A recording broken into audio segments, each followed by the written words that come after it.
आज के इस वीडियो से हम एक बहुत इंपॉर्टेंट ऑर्गेनिक केमिस्ट्री का, जनरल ऑर्गेनिक केमिस्ट्री का एक टॉपिक डिस्कस करने जा रहे हैं। ठीक है, और वो क्या है? Electronic displacement in covalent bond. तो जो कार्बनिक कंपाउंड्स होते हैं उनमें कोवेलेंट बॉन्ड जनरली अवेलेबल होता है, और वो जो कोवेलेंट बॉन्ड है उसमें इलेक्ट्रॉन्स के डिस्प्लेसमेंट अलग अलग तरीके से होते हैं, जिससे कंपाउंड में अलग अलग इफेक्ट्स देखने को मिलते हैं, जिससे कंपाउंड की जो प्रॉपर्टी है वो चेंज हो जाती है, या फिर किसी रिएक्शन में बनने वाला प्रोडक्ट चेंज हो जाएगा, या जो इंटरमीडिएट्स हैं उनकी प्रॉपर्टी में चेंजेस आएंगे, या फिर हम ये प्रिडिक्ट कर पाएंगे इसकी हेल्प से कि मेजर प्रोडक्ट कौन सा है किसी रिएक्शन में और माइनर प्रोडक्ट कौन सा है। यही एक बेसिक कंसेप्ट होता है जिससे ऑब्जेक्टिव में काफ़ी क्वेश्चंस आते हैं। जेई मेंस, जेई एडवांस्ड और नीट, तीनों के लिए ये जो पोर्शन है ये बहुत इंपॉर्टेंट होता है, तो हमको इसको बहुत ध्यान से समझना है, और ये काफ़ी डेप्थ वाला पोर्शन है। और मैक्सिमम ऑर्डर बेस्ड क्वेश्चंस जो है, डिक्रीजिंग ऑर्डर और इंक्रीजिंग ऑर्डर, जो बेसिक क्वेश्चंस हैं वो यहाँ पर आपके पूरे कवर हो जाएंगे। ठीक है, इसमें सबसे पहले हम ले रहे हैं इंडक्टिव इफेक्ट। अब ये इंडक्टिव इफेक्ट होता क्या है, तो उसको हमने एक एग्जाम्पल से यहाँ पर डिस्कस किया हुआ, एग्जाम्पल से एक्सप्लेन करेंगे उसको। ठीक है, अब इस एग्जाम्पल में आप देखो, एक ये कार्बनिक चेन है, और इस कार्बनिक चेन में जो टर्मिनल कार्बन है उसके साथ एक हाई इलेक्ट्रोनेगेटिव एटम बॉन्डेड है। तो ये जो हाई इलेक्ट्रोनेगेटिव एटम बॉन्डेड है ये क्या करेगा, कार्बन और इस हाई इलेक्ट्रोनेगेटिव एटम के बीच का ये जो कोवेलेंट बॉन्ड है इसके इलेक्ट्रॉन पेयर को अपनी तरफ अट्रैक्ट करेगा। इससे हाई इलेक्ट्रोनेगेटिव एटम में पार्शियल नेगेटिव चार्ज डेवलप हो जाएगा और कार्बन में पार्शियल पॉजिटिव चार्ज डेवलप हो जाएगा। ऐसा बॉन्ड पोलर बॉन्ड कहलाता है, इसमें पोलैरिटी डेवलप हो गई। अब ये जो पोलर बॉन्ड है इसका जो एडजेसेंट बॉन्ड है ये वाला, ये एडजेसेंट बॉन्ड भी पोलर हो जाएगा, क्योंकि इस पे पॉजिटिव चार्ज है कार्बन पे। तो इस कार्बन और इस कार्बन के बीच का जो कोवेलेंट बॉन्ड का इलेक्ट्रॉन पेयर है ये इसको अट्रैक्ट करेगा, तो इसमें भी पॉजिटिव चार्ज डेवलप हो जाएगा। बट ये जो पॉजिटिव चार्ज होगा वो इसके कंपैरिजन में कम होगा। ऐसे फिर ये आगे और जाएगा, थर्ड और फोर्थ कार्बन तक जाएगा, तो ऐसे ये सर्कुलेट होता है। इसको हम बोलते हैं क्या, इंडक्टिव इफेक्ट। तो इंडक्टिव इफेक्ट की एक जनरल डेफिनेशन क्या हो सकती है, एक general definition, displacement of sigma electron pair towards any one of the atom. इसको हम क्या बोल सकते हैं, इंडक्टिव इफेक्ट। अब जो इंडक्टिव इफेक्ट है ये दो अलग अलग तरीके से हो सकता है। जैसे कोई ग्रुप इलेक्ट्रॉन्स को रिपेल करे तो भी इलेक्ट्रॉन का डिस्प्लेसमेंट होगा, या फिर कोई ग्रुप या एटम इलेक्ट्रॉन को अट्रैक्ट करे तो भी सिग्मा इलेक्ट्रॉन पेयर का डिस्प्लेसमेंट हो सकता है। दोनों कंडीशंस में इलेक्ट्रॉन्स का डिस्प्लेसमेंट होगा सिग्मा इलेक्ट्रॉन पेयर का। ये एक परमानेंट इफेक्ट है और ये सिग्मा बॉन्ड के थ्रू ऑपरेट होता है, ये हमको याद रखना है। अब यहां पर आप देखो, इसके दो टाइप हमने लिखे बोर्ड में अलग अलग। एक हो गया प्लस आई ग्रुप, ये इलेक्ट्रॉन रिपेलिंग ग्रुप होता है, या इलेक्ट्रॉन डोनेटिंग ग्रुप भी अपन इसको बोलते हैं। ये इलेक्ट्रॉन रिपेलिंग ग्रुप होता है जो कि सिग्मा इलेक्ट्रॉन पेयर को रिपेल करता है, अपने से दूर करता है। इसमें जनरली जो सबसे ज्यादा यूज होने वाले एग्जाम्पल्स होते हैं वो एल्किल ग्रुप्स के होते हैं। कोई कार्बनिक चेन अगर होती है तो वो हमेशा प्लस आई ग्रुप होती है, प्लस आई इफेक्ट शो करती है। तो यहां पर अपन ने ये उसका ऑर्डर लिखा है कि किस का प्लस आई का ऑर्डर, कौन सा प्लस आई ग्रुप ज्यादा पावरफुल होता है, ज्यादा स्ट्रांग होता है, ये हमको याद रखना पड़ेगा। क्योंकि अगर हमको ये याद है तो ही हम आगे जाके ऑर्डर बेस्ड क्वेश्चंस एसिडिटी के, बेसिसिटी के सॉल्व कर पाएंगे। तो इसमें जो ऑर्डर है वो अपन ने यहाँ पर लिखा हुआ है बोर्ड में। इसमें आप देखो O minus is greater than COO minus is greater than alkyl group. मतलब कोई भी एल्किल ग्रुप जो है वो इन दोनों के कंपैरिजन में कम प्लस आई पावर का होता है। जैसे ये एल्किल ग्रुप है तो इसके कंपैरिजन में कम पावर के, ठीक है। दूसरा, अगर एल्किल ग्रुप में नंबर ऑफ कार्बन्स इंक्रीज होते हैं तो प्लस आई इफेक्ट भी इंक्रीज होता है। Plus I effect increases as the number of carbon atom increases in the कार्बनिक चेन। तो यहां पर हमने इसका एक एग्जांपल लिखा हुआ है, इसको आप देखो। ये कार्बन CH3, C2H5, C3H7 और C4H9, ऐसे यहां पर देखो नंबर ऑफ कार्बन इंक्रीज हो रहे हैं तो प्लस आई इफेक्ट की पावर भी यहां पर इंक्रीज हो रही है। अब सपोज सभी ग्रुप्स में नंबर ऑफ कार्बन सेम है तो वो आइसोमेरिक एल्किल ग्रुप्स कहलाते हैं। तो आइसोमेरिक एल्किल ग्रुप्स में ब्रांचिंग के साथ साथ जो प्लस आई इफेक्ट है वो भी इंक्रीज होता है। That means plus I effect increases as branching of series increases, कार्बनिक सीरीज। ये हमने एक एग्जांपल लिया हुआ है। नॉर्मल ब्यूटिल, मतलब जब कार्बनिक चेन में पूरे एक के बाद एक लगातार कार्बन हो और कोई भी साइड चेन ना हो तो वो नॉर्मल चेन कहलाती है, कॉमन नेमिंग यूज होती है। This is normal butyl. और अगर एक साइड चेन में मेथिल लग जाए तो इसको हम आइसोब्यूटिल बोलते हैं। जैसे यहाँ पर OH लग जाए तो हम इसको आइसोब्यूटिल अल्कोहल बोलेंगे, Cl लग जाए तो आइसोब्यूटिल क्लोराइड बोलेंगे, ठीक है। ये सेकेंडरी ब्यूटिल है, इसको आप देखो, यही CH3 जो यहाँ था ये यहाँ शिफ्ट हो गया है तो इसको सेकेंडरी बोलने लगे, क्योंकि जो कार्बन का बॉन्ड फ्री है उसके साथ दो कार्बन बॉन्डेड, इसलिए सेकेंडरी कहलाता है। ये डिफरेंस बहुत इंपॉर्टेंट है, सेकेंडरी में और आइसोब्यूटिल में हमको काफी कंफ्यूजन होता है। फिर ये देखो आप, ये टर्शरी ब्यूटिल ग्रुप है, इसमें एक कार्बन के साथ 3 कार्बन लगे, इसके साथ अगर Cl लगेगा तो टर्शरी ब्यूटिल क्लोराइड, इसके साथ अगर OH लगेगा तो टर्शरी ब्यूटिल अल्कोहल। ऐसे यहां पर नेमिंग यूज होती है। तो ये जो आप देख रहे हो यहां पर सामने, सबसे ज्यादा ब्रांचिंग इसमें, तो इसकी प्लस आई पावर सबसे ज्यादा है। तो जब भी हम ऑर्डर देखेंगे और उसमें प्लस आई पावर पे बेस्ड ऑर्डर होगा तो उसके लिए हमको क्या करना पड़ेगा, ये ऑर्डर याद होना चाहिए, यहां आपको मेहनत करनी पड़ेगी, है ना। अब देखो आप, इसके बाद आ जाते हैं minus I group. Minus I group ठीक इसके अपोजिट इलेक्ट्रॉन अट्रैक्टिंग ग्रुप है या विड्रॉइंग ग्रुप भी इनको बोलते हैं। इसकी पावर भी मोस्ट इंपॉर्टेंट है, ठीक है, इसको आपको याद रखना है। अब देखो आप यहां पर, इसमें माइनस आई ग्रुप्स में कौन कौन से आ गए। सबसे पावरफुल माइनस आई ग्रुप कौन सा होता है, NF3+ and then NH3+ and then CF3+। ये ऑर्डर है, ये ऑर्डर आपको याद रखना है। इसमें ये कम यूज होते हैं, SO3H, COCl, CHO, ये कम यूज होने वाले हैं। साइनाइड, नाइट्रो ग्रुप और ये ट्राईफ्लोरोमेथिल ग्रुप, ये ज्यादा यूज होते हैं सबसे ज्यादा। और उसके बाद फिर ये हेलोजेंस यूज होते हैं, फ्लोरीन, देन क्लोरीन, फिर ब्रोमीन, फिर iodine.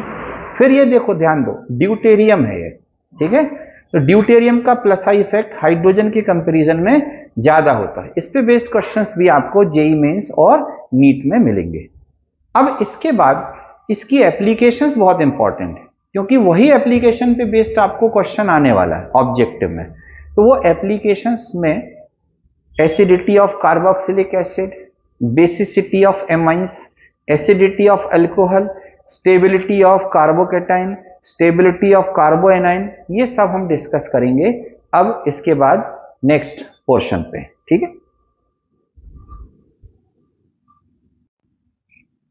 Now we'll discuss about the applications of inductive effect. Inductive effect की जो एप्लीकेशंस हैं, मेन आपको जो क्वेश्चंस आते हैं ऑब्जेक्टिव में वो वहां से ही आएंगे। ऑर्डर बेस्ड क्वेश्चन, स्टेबिलिटी का ऑर्डर निकालने के लिए जनरली क्वेश्चंस आते हैं।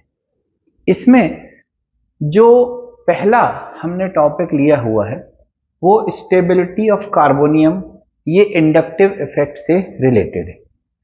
अगर इंडक्टिव इफेक्ट में चेंज आएगा तो कार्बोकेटाइन की या कार्बोनियम की स्टेबिलिटी भी चेंज होती है, या स्टेबिलिटी का ऑर्डर देखने के लिए हम इंडक्टिव इफेक्ट का यूज करते हैं। अब देखो आप यहां पर सबसे इंपॉर्टेंट ये है कि कार्बोकेटाइन, कार्बोनियम होता क्या है, उसके बारे में भी थोड़ा सा आपको नॉलेज होना जरूरी है। ये देखो आप, कोई कार्बन यदि हाई इलेक्ट्रोनेगेटिव एटम के साथ बॉन्डेड है तो जब ये बॉन्ड में हेटेरोलिटिक क्लीवेज होता है, ये बॉन्ड ब्रेक होता है, तो उस केस में कार्बन पे आता है पॉजिटिव चार्ज। अगर किसी स्पीशी में ऐसा पॉजिटिवली चार्ज कार्बन है तो उसको आप क्या बोलते हो, कार्बोनियम या फिर कार्बोकैटायन। ठीक है, अब ये जो कार्बोकैटायन है इसमें ये जो पॉजिटिवली चार्ज कार्बन है ये sp2 हाइब्रिडाइज्ड स्टेट में होता है, दैट मीन्स इसका स्ट्रक्चर प्लेनर है। एक आपके लिए इंपॉर्टेंट इंफॉर्मेशन ये है। फिर इसमें इसके पास, इस पॉजिटिवली चार्ज कार्बन के पास 6 इलेक्ट्रॉन होते हैं। ये एक बहुत इंपॉर्टेंट पोर्शन है, इसको आप ध्यान रखो। 6 इलेक्ट्रॉन होने के कारण इसका बिहेवियर कैसा होता है, इलेक्ट्रोफिलिक। मतलब जब इलेक्ट्रोफिलिक सब्स्टिट्यूशन की रिएक्शन होती है तो उस केस में कार्बोकैटायन एक इलेक्ट्रोफिलिक अटैक कर सकता है किसी स्पीशी पे। फ्रीडल क्राफ्ट एल्काइलेशन में ऐसा कार्बोनियम एक इलेक्ट्रोफाइल होता है जो कि बेंजीन रिंग से हाइड्रोजन को सब्स्टिट्यूट करता है। ठीक है, अब यहां पर जो कार्बोकैटायन है उसकी स्टेबिलिटी मेनली किस पे डिपेंड करती है, वो डिपेंड करती है कि इस पे जो पॉजिटिव चार्ज है वो कौन से फैक्टर इंक्रीज कर रहे हैं या कौन से फैक्टर डिक्रीज कर रहे हैं। जो फैक्टर इस पॉजिटिव चार्ज को इंक्रीज करेंगे वो इसकी स्टेबिलिटी को डिक्रीज करेंगे, और अगर ऐसे फैक्टर्स हैं जो कि इस पॉजिटिव चार्ज को डिक्रीज कर रहे हैं, स्टेबिलिटी को क्या करेंगे, इंक्रीज करेंगे। तो इसको इंडक्टिव फैक्ट से हम कोरिलेट कर सकते हैं। जैसे हमने नीचे एक कंपैरिजन लिखा है, ये पॉजिटिवली चार्ज कार्बन है, इसके साथ ये R लगा है जो कि प्लस आई ग्रुप है। प्लस आई ग्रुप क्या करता है, इलेक्ट्रॉन को रिपेल करता है, और ये R इलेक्ट्रॉन को रिपेल करके उस कार्बन पे शिफ्ट कर रहा है या ट्रांसफर कर रहा है जिस पे पॉजिटिव चार्ज है। मतलब पॉजिटिवली चार्ज कार्बन पे इलेक्ट्रॉन डेंसिटी इंक्रीज कर रहा है। तो जब पॉजिटिवली चार्ज कार्बन पे इलेक्ट्रॉन डेंसिटी इंक्रीज होगी तो पॉजिटिव चार्ज डिक्रीज होगा और स्टेबिलिटी इंक्रीज हो जाएगी। दूसरा हमने यहां पर एग्जांपल लिया जिसमें माइनस आई ग्रुप लगा है पॉजिटिवली चार्ज कार्बन के साथ। तो जो माइनस आई ग्रुप है ये क्या करेगा, ये इलेक्ट्रॉन्स को अपनी तरफ अट्रैक्ट करेगा। तो पॉजिटिवली चार्ज कार्बन पर इलेक्ट्रॉन डेंसिटी कम होगी जिससे पॉजिटिव चार्ज इंक्रीज होगा और स्टेबिलिटी डिक्रीज हो जाएगी। तो ओवरऑल हमको यहाँ क्या याद रखना है, जो आपका पॉइंट काम का है, plus I effect, plus I group increases और minus I group decreases the stability of carbocation. तो यहां पर आपको ये चीज ध्यान रखना है। तो हम कोई भी एग्जांपल जो लेंगे स्टेबिलिटी देखने का, उसमें हम प्लस आई और माइनस आई ग्रुप का इफेक्ट देखेंगे। तो ये देखो आप यहां पर, ये एग्जांपल यहां पर लिया हुआ। अब इस एग्जांपल को आप देखोगे तो इसमें पहला मेथिल कार्बोनियम है, दूसरा एथिल कार्बोनियम है, तीसरा नॉर्मल प्रोपिल कार्बोनियम है। तो ये जो तीनों हैं इनमें सबसे ज्यादा प्लस आई इफेक्ट इसमें है। मैंने बताया था plus I effect increases as the number of carbon increases. In that case तो इसमें 2 कार्बन है, इसमें 1 कार्बन है, इसमें 1 भी नहीं, पॉजिटिवली चार्ज कार्बन के साथ लगा। तो इसकी स्टेबिलिटी सबसे ज्यादा होगी, इसकी स्टेबिलिटी उससे कम, इसकी स्टेबिलिटी सबसे कम। ऐसे ऑर्डर हमको प्रिडिक्ट करना है। अब सेकेंड एग्जाम्पल देखो, ये आइसोमेरिक कार्बोकैटायन का एग्जाम्पल है। नॉर्मल ब्यूटिल, सेकेंडरी ब्यूटिल और टर्शरी ब्यूटिल। मैंने बताया था plus I effect increases as branching increases. तो यहां पर सबसे ज्यादा ब्रांचिंग है, इसमें सबसे ज्यादा प्लस आई इफेक्ट, तो इसकी स्टेबिलिटी सबसे ज्यादा, उससे कम स्टेबिलिटी इसकी और उससे कम स्टेबिलिटी इसकी। तो ये तो प्लस आई इफेक्ट पे बेस्ड क्वेश्चन हो गए। अब माइनस आई पे बेस्ड क्वेश्चन हम डिस्कस करें। तो यहां पर ये हमने 3 एग्जाम्पल लिए, कंपैरिजन किया है। इसमें फर्स्ट में F लगा है सेकेंड पोजीशन पे, इसमें मतलब पॉजिटिवली चार्ज कार्बन से सेकेंड पोजीशन पे, इसमें Cl लगा, इसमें Br लगा है। यहां पर माइनस आई ग्रुप लगे। Minus I group stability decrease करते हैं, तो जिसका माइनस आई इफेक्ट सबसे ज्यादा होगा उसकी स्टेबिलिटी सबसे कम होगी। तो यहां पर माइनस आई इफेक्ट एफ का सबसे ज्यादा है, अभी हमने देखा उसका ऑर्डर, फिर उसके बाद Cl, फिर उसके बाद Br। तो जिसमें सबसे कम माइनस आई इफेक्ट होगा उसकी स्टेबिलिटी सबसे ज्यादा होगी। तो यहां पर ये इंक्रीजिंग ऑर्डर हो गया। अब फिर से एक कंपैरिजन हमने लिया जिसमें कि हमने ये CF3 लिया है सेम पोजीशन पे, NO2 और Cn। आपने इसमें देखा सबसे कम माइनस आई इफेक्ट किसका होता है ऑर्डर में, आप देख सकते हो पीछे जो अपन ने पिछला वाला पोर्शन अभी डिस्कस किया आज की इसी वीडियो में। तो जिसमें सबसे कम माइनस आई इफेक्ट होगा साइनाइड में, सबसे ज्यादा स्टेबल होगा तो सबसे ज्यादा स्टेबल हो गया। इसके बाद ये एक अलग पैटर्न का क्वेश्चन है, इसमें सेम माइनस आई ग्रुप लगा है बट डिस्टेंस फैक्टर काम कर रहा है। यहां पर डिस्टेंस फैक्टर कैसे काम कर रहा है, जो NO2 है ये नियरेस्ट है तो माइनस आई इफेक्ट इसमें सबसे ज्यादा है। इसमें NO2 थोड़ा सा एक कार्बन आगे बढ़ा, डिस्टेंस इंक्रीज हुई तो माइनस आई इफेक्ट कम हुआ, स्टेबिलिटी इंक्रीज हुई। इसमें और ज्यादा डिस्टेंस हुई तो माइनस आई इफेक्ट और कम हो गया तो स्टेबिलिटी क्या हो गई और इंक्रीज। तो यहां पर स्टेबिलिटी का ऑर्डर ही आ जाएगा। इस तरीके से हम प्लस आई इफेक्ट और माइनस आई इफेक्ट से कार्बोकेटाइन की स्टेबिलिटी का ऑर्डर देख सकते हैं। अब ऐसे ही दूसरी एप्लीकेशन आएगी जिसमें हम स्टेबिलिटी ऑफ कार्बोएनाइन या कार्बेनियन इस पे डिस्कस करेंगे।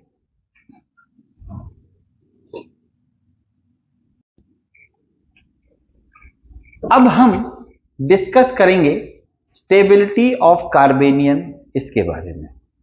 कार्बेनियन क्या होता है सबसे पहले हम उसको समझें, तब हम उसकी स्टेबिलिटी को एक्सप्लेन कर पाएंगे, एक प्रॉपर तरीके से समझ पाएंगे कि उसकी स्टेबिलिटी कैसे देखी जाती है और कैसे हम प्रिडिक्ट करते हैं कि वहां पर स्टेबिलिटी का ऑर्डर क्या होगा। जेईई मेंस और नीट में कार्बेनियन की स्टेबिलिटी से रिलेटेड क्वेश्चंस भी आते हैं। सबसे पहले कार्बेनियन क्या होता है ये हम समझें।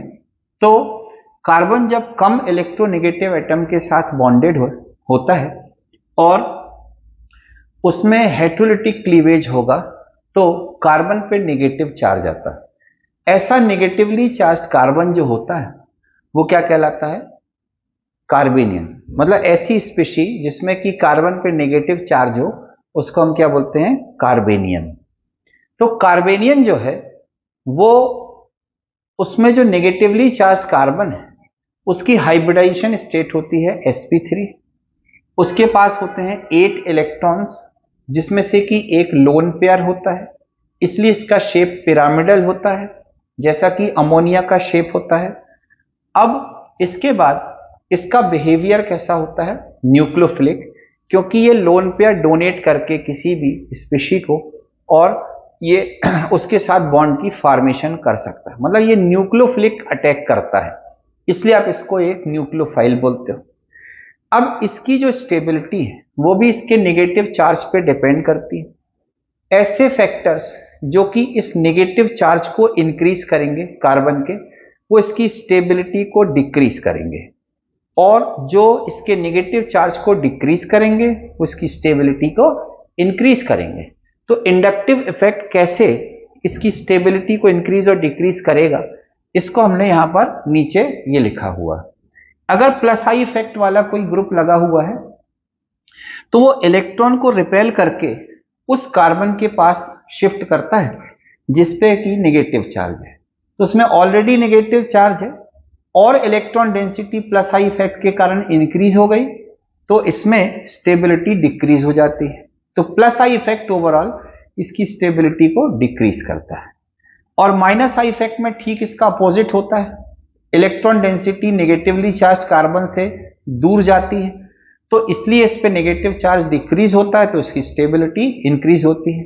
तो ओवरऑल हमारे पास क्या पॉइंट आया ऑर्डर देखने के लिए कि जो माइनस आई इफेक्ट है वो स्टेबिलिटी को इंक्रीज करेगा और प्लस आई इफेक्ट स्टेबिलिटी को डिक्रीज करेगा। ठीक है, अब हम यहां पर इन ऑर्डर्स को सॉल्व करेंगे तो इससे तुमको समझ में आएगा कि स्टेबिलिटी प्लस आई इफेक्ट और माइनस आई इफेक्ट के थ्रू कैसे देखी जाती है। ठीक है, चलो अब हम स्टार्ट करते हैं। ये फर्स्ट ऑर्डर ये प्लस आई इफेक्ट पे बेस्ड ऑर्डर है।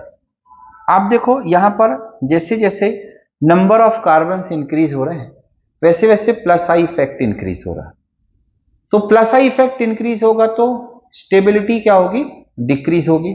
मतलब सबसे ज्यादा स्टेबल मेथिल कार्बेनियन होगा, फिर एथिल कार्बेनियन, फिर आइसोप्रोपिल कार्बेनियन, फिर टर्शरी ब्यूटिल कार्बेनियन।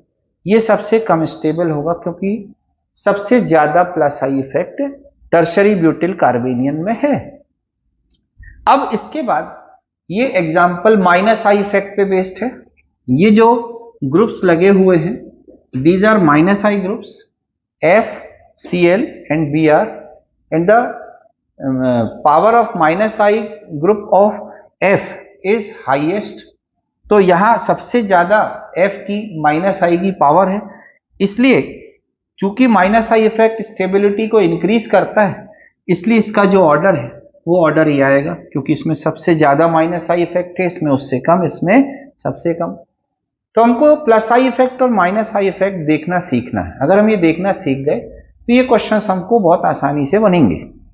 अब थर्ड एग्जांपल देखो, it contains NO2, CN and Cl। The minus I effect of NO2 is highest as compare to cyanide and Cl। तो यहां पर सबसे ज्यादा इसमें माइनस आई इफेक्ट है और इसकी स्टेबिलिटी सबसे ज्यादा होगी, फिर इससे कम इस साइनाइड की, फिर उससे कम Cl की। अब ये पोजीशन पे बेस्ड जैसा हमने कार्बोकैटायन में लिया था एग्जांपल वही है। साइनाइड की देखिए आप पोजीशन यहाँ पर सबसे नियरेस्ट है, साइनाइड यहाँ पर नेगेटिवली चार्ज्ड कार्बन से नियरेस्ट है, तो सबसे ज्यादा माइनस आई इफेक्ट यहाँ लग रहा है। फिर इसकी डिस्टेंस इंक्रीज हुई तो इसमें माइनस आई इफेक्ट डिक्रीज हो गया, इसमें और डिस्टेंस इंक्रीज हुई तो माइनस आई इफेक्ट और डिक्रीज हो गया। तो माइनस आई इफेक्ट डिक्रीज होने के साथ साथ स्टेबिलिटी भी क्या होगी, डिक्रीज होगी। तो ये ऑर्डर आ गया इसमें। अब इसके बाद जो नेक्स्ट एग्जांपल है वो थोड़ा अलग है। इस एग्जांपल को आप ध्यान से समझो। इसमें अब यहां पर जो एग्जांपल्स लिखे हुए हैं उसमें ये इसमें सिंगल बॉन्ड है, इसमें डबल बॉन्ड है और इसमें ट्रिपल बॉन्ड। जो नेगेटिवली चार्ज्ड कार्बन है वो सिंगल बॉन्ड से बॉन्डेड है, इसमें डबल से, इसमें ट्रिपल से। मतलब उनकी हाइब्रिडाइजेशन स्टेट अलग अलग है। तो सबसे ज्यादा S character sp hybridized state में होता है। ये जो कार्बन है ये sp हाइब्रिडाइज्ड स्टेट है, मतलब इसमें एस कैरेक्टर 50% है, इसमें 33.3% है और इसमें 25% है। जितना ज्यादा एस कैरेक्टर होता है स्पीशी की, एटम की इलेक्ट्रोनेगेटिविटी उतनी ज्यादा होती है, ये याद रखो आप। और ज्यादा इलेक्ट्रोनेगेटिव एटम पे अगर नेगेटिव चार्ज है तो स्टेबिलिटी को इंक्रीज करता है। तो यहां पर सबसे ज्यादा जो स्टेबिलिटी होगी वो एसिटिलाइड आयन की होगी, तो आप इसको ध्यान रखो। तो ये स्टेबिलिटी ऑफ कार्बेनियन पे डिस्कशन है, ठीक है। अब इसके बाद जो नेक्स्ट आएगा वो एसिडिटी ऑफ कार्बोक्सिलिक एसिड, वो भी इसी से रिलेटेड है। थोड़ा सा हम उसको एसिडिटी को कार्बोक्सिलिक एसिड के फॉर्म में देखेंगे। उसमें अगर प्लस आई इफेक्ट इंक्रीज होता है तो एसिडिटी कैसे चेंज होती है, और माइनस आई इफेक्ट इंक्रीज होता है तो एसिडिटी कैसे चेंज होती है।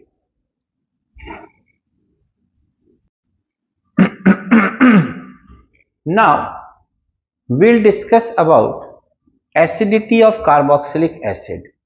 Carboxylic acid behaves as an acid. Why? Because it releases H plus ion and a carboxylate ion. The factors which increases the stability of carboxylate ion increases the acidity of carboxylic acid, whereas the factors which decreases the stability of carboxylate ion decreases the acidity of carboxylic acid. तो यहां पर plus I effect और minus I effect कैसे carboxylic acid की acidity पे affect डालते हैं उसको डिस्कस करेंगे। तो यहां प्लस आई इफेक्ट अगर होगा तो ये उस ऑक्सीजन पे नेगेटिव चार्ज को इंक्रीज करेगा जो कि कार्बोक्सिलेट आयन में बनता है। तो अगर ये नेगेटिव चार्ज इंक्रीज होगा तो इसकी स्टेबिलिटी डिक्रीज होगी, तो इसकी एसिडिटी भी डिक्रीज होगी। ऐसे ही माइनस आई इफेक्ट अगर इंक्रीज होगा तो ये नेगेटिव चार्ज यहाँ पर कम होगा या इलेक्ट्रॉन डेंसिटी डिक्रीज होगी तो इसकी स्टेबिलिटी इंक्रीज होगी, तो इसकी एसिडिटी भी इंक्रीज होगी। ओवरऑल जो पॉइंट निकल के आता है वो क्या आता है, plus I effect decreases where as minus I effect increases the acidity of carboxylic acid. तो अब आपको जो कंपैरिजन करना है वो प्लस आई इफेक्ट और माइनस आई इफेक्ट का करना है कार्बोक्सिलिक एसिड में, अलग अलग कार्बोक्सिलिक एसिड में। तो हमने ये एग्जाम्पल यहां पर लिए हुए हैं, इनको हम देखेंगे। ये देखो आप, first example formic acid, acetic acid, propanoic acid. In these examples plus I effect increases as the number of carbon atom increases, CH3 C2H5, तो एसिडिटी क्या होगी, डिक्रीज होगी। सीधा सीधा आपके लिए क्वेश्चन सॉल्व होता है। अब इनमें क्या हो रहा है, माइनस आई इफेक्ट लग रहा है, तो माइनस आई इफेक्ट ज्यादा होगा तो एसिडिटी भी ज्यादा होगी, क्योंकि माइनस आई इफेक्ट अगर इंक्रीज होता है तो एसिडिटी इंक्रीज होती। तो यहां पर जो ऑर्डर आएगा वो ये आएगा। क्यों आएगा, क्योंकि F का माइनस आई इफेक्ट सबसे ज्यादा है, फिर उससे कम Cl का, फिर उससे कम Br का। अब इधर आ जाते हैं इस एग्जाम्पल में, इसमें NH3 प्लस का माइनस आई इफेक्ट सबसे ज्यादा, फिर उसके बाद साइनाइड का, फिर उसके बाद F का, तो इसका एसिडिटी का ऑर्डर ये हो गया। ये अलग अलग पैटर्न के क्वेश्चन है जिसमें अलग अलग कंसेप्ट यूज किए गए। अब यहां पर ये नेक्स्ट एग्जांपल, ये डिस्टेंस वाला जो मैंने बताया था, माइनस आई इफेक्ट डिस्टेंस के साथ क्या होता है, डिक्रीज होता है। F COOH से नियरेस्ट डिस्टेंस पे है, मतलब सबसे ज्यादा माइनस आई इफेक्ट इसमें लग रहा है, उससे कम माइनस आई इफेक्ट इसमें लगेगा, फिर सबसे कम माइनस आई इफेक्ट इसमें लगेगा, तो इसका ऑर्डर ही आ जाएगा। इसका नेक्स्ट क्वेश्चन एक नए पैटर्न का है, इसमें नंबर ऑफ Cl इंक्रीज हो रहे हैं, तो नंबर ऑफ Cl इंक्रीज होंगे तो माइनस आई इफेक्ट इंक्रीज होगा, मतलब एसिडिटी भी क्या होगी, इंक्रीज होगी। इसका नेक्स्ट एग्जांपल अलग अलग इफेक्ट है, जैसे इसमें आप देखो तो ये एसिटिक एसिड है, प्लस आई इफेक्ट लग रहा है। ये फॉर्मिक एसिड है, इसमें जनरली कोई इफेक्ट नहीं लग रहा है, इसमें माइनस आई, तो सबसे ज्यादा माइनस आई इफेक्ट, फिर ये, और फिर उसके बाद प्लस आई इफेक्ट। और सबसे लास्ट एग्जांपल जो है उसमें प्लस आई इफेक्ट इंक्रीज हो रहा ब्रांचिंग के साथ साथ, तो यहां पर क्या होगा, ये ऑर्डर आएगा जिसमें सबसे कम प्लस आई इफेक्ट है वो सबसे स्ट्रॉन्गेस्ट एसिड होगा। ऐसे पूरे इस वीडियो में हमने डिस्कस किया कि किसी भी कार्बोकैटायन, कार्बोएनायन और कार्बोक्सिलिक एसिड के लिए आप ऑर्डर कैसे देखते हो प्लस आई इफेक्ट का यूज करके। हालांकि ये पूरा अभी कंप्लीट हमने इसको कवर नहीं किया है, बेसिसिटी ऑफ एमाइंस इसमें हम नहीं ले रहे हैं, क्योंकि उसको हम रेजोनेंस इफेक्ट में डिस्कस करेंगे। जब रेजोनेंस इफेक्ट और हाइपर कॉन्जुगेशन इफेक्ट आप पढ़ लोगे तो उसके बाद फिर तीनों इफेक्ट को एक साथ कैसे यूज किया जाता है, सबसे टफेस्ट क्वेश्चन जो होते हैं वो वही होते हैं। IIT एडवांस वाले स्टूडेंट्स को उनको उसको बहुत ध्यान से समझना पड़ेगा। तो अब नेक्स्ट वीडियो में हम नए इफेक्ट के बारे में डिस्कशन करेंगे। दो इफेक्ट लेंगे उसमें नेक्स्ट वीडियो में, एक इलेक्ट्रोमेरिक इफेक्ट जो कि रिएक्शंस में यूज होता है, और दूसरा हाइपर कॉन्जुगेशन इफेक्ट जिससे हम एल्कीन की और कार्बोकैटायन की स्टेबिलिटी और फ्री रेडिकल की स्टेबिलिटी को देखते हैं। तो अब नेक्स्ट वीडियो में उसको हम डिस्कस करेंगे।